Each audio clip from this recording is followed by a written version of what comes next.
Ahead on DC News Now at 9. We're now moving from a recovery mode to a salvage operation. Tragic new details on the Key Bridge disaster in Baltimore. 2 bodies now recovered from the site of the collapse. A solemn reminder of both the contributions and the sacrifices that our immigrant families make. Those details and a closer look at the ripple effects on the U.S. economy as leaders start to think about the challenging job ahead to rebuild. This work will take time, but we're going to make sure that we are going to leave no one behind. Also ahead, that major news about Monumental. The Potomac Yard Arena deal scrapped for good. Does this mean the Caps and Wizards will be staying put in Washington? We're bringing you the latest. Also developing tonight, 2 daycare workers shot at a center in Northern Virginia. What we know about the suspected shooter and where that search stands tonight. Hi, friends. I'm tracking in more rain for your Thursday, then sunshine on the way. 7-day forecast in a moment. You're watching the station covering all of the DMV. This is DC News Now.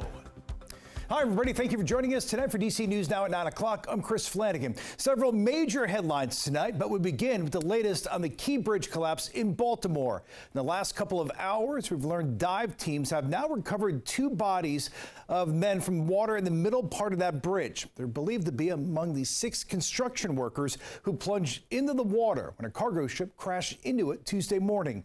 Our Mariel Carbone joining us live tonight in Baltimore. And Mariel, certainly a very difficult night for the families of those men. Yeah, Chris, really heartbreaking out here. We know those 2 men, as you mentioned, were on the bridge doing construction work at the time it collapsed. Their bodies recovered earlier today. Meanwhile, 4 others are still missing as officials tell us this is no longer a recovery effort, but a salvage operation. In the minutes and now days since the Key Bridge collapsed in Baltimore, crews have been working around the clock, searching for 6 missing men working on the bridge when it plunged into the river. Less than an hour after the collapse, we had divers in the water at 2:25 a.m. This morning, we had divers in the water starting at 6 a.m. Today, police were recovering the bodies of 2 of them, Alejandro Hernandez Fuentes and Dorleon Ranial Castillo Cabrera. Divers located a red pickup truck submerged in approximately 25 feet of water. Divers recovered 2 victims of this tragedy trapped within the vehicle. Now the mission changing phases again. It's no longer a recovery effort, but a salvage operation. Because of the superstructure surrounding the vehicle, what we believe are the vehicles, and the amount of concrete and debris, divers are no longer able to safely navigate or operate around that. Meanwhile, the collapse of the Key Bridge is not just a Maryland crisis. The collapse of the Key Bridge is a global crisis. Governor Wes Moore says federal, state, and local partners are racing to reopen the Baltimore port, which handles more cars and farm equipment than any other part of the country.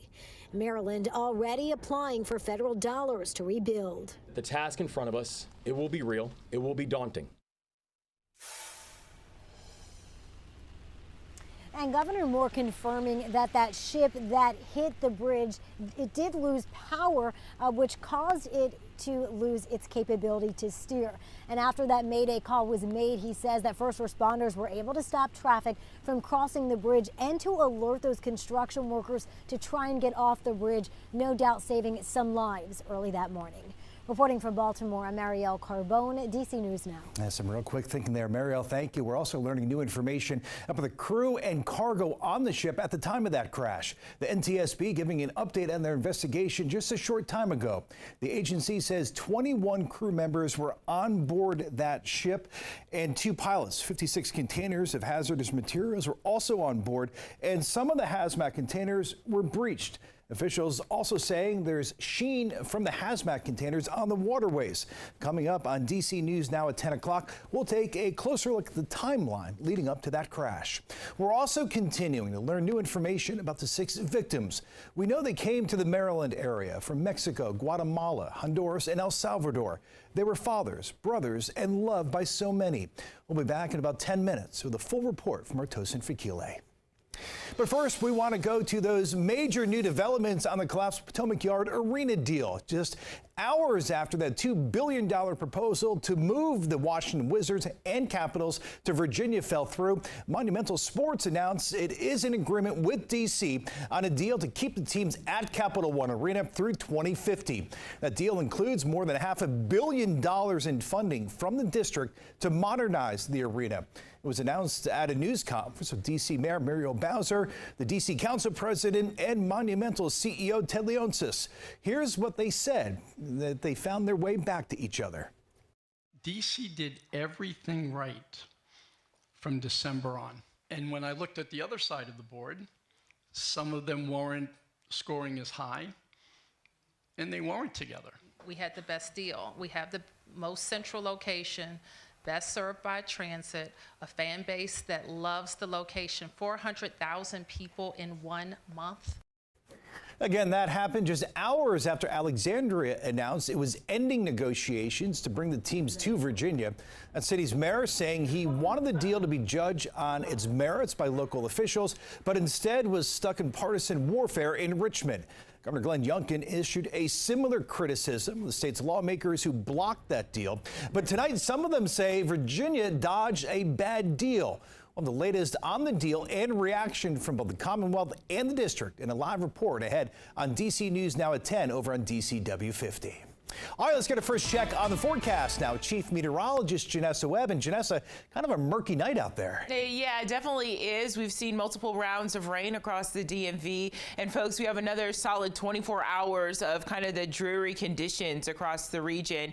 We have seen the fluctuation of dense fog and visibility go up and down. Right now, live lookout towards Roslyn area. We are nice and clear. Here's the rain lapse for the last couple of hours that we've seen. It's really been hovering across our eastern locations, and that will continue to be the case going into tomorrow. Here's a few raindrops out towards Warrenton into Fauquier County, Rappahannock, scattered to light showers, and those coastal flood advisories still remain in place for Baltimore County into Lake Shore of Anne Arundel County.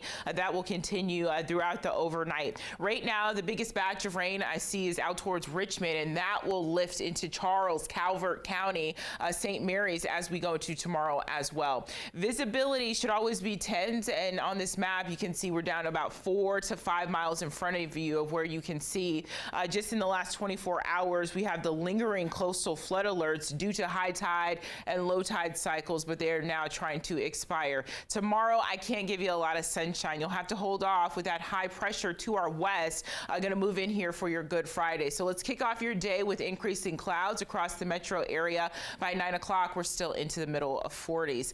Chris, after we get over the hump for your Thursday, pretty good looking forecast for your weekend. Let's talk about it coming up. All right, sounds good. We'll see you then, Janessa. Thanks. All new tonight, Fairfax County police say gunman is in custody after shooting 2 workers at a daycare in Springfield. Julio Sejas was arrested after an hours-long manhunt this afternoon. That shooting happened at the Springfield KinderCare on Bauer Drive.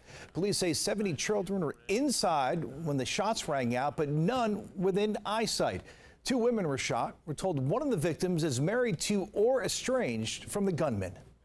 She was scared. She was scared. She was upset. She was thinking, and, you know, she was worried. What does a 4-year-old, 3-year-old, 2-year-old, 1-year-old got to do with all this stupidity in this world? All children at the daycare were released to their parents and guardians around 5 this afternoon. We have an update here in the district. A suspect is facing charges in the murder of a woman who's been missing for months. 25-year-old China Crawford was last seen in October on South Capitol Street in Southwest. Today, police announcing the arrest of LaShawn Washington. Washington has been indicted on murder and kidnapping charges. And in national news, former vice presidential candidate and Connecticut Senator Joe Lieberman has died. The 82-year-old reportedly died from complications from a fall. Lieberman was the Democratic VP nominee with Al Gore in 2000. Though Lieberman started as a Democrat, he finished his career as an independent in 2013. In his final speech, he urged senators to look beyond partisan lines.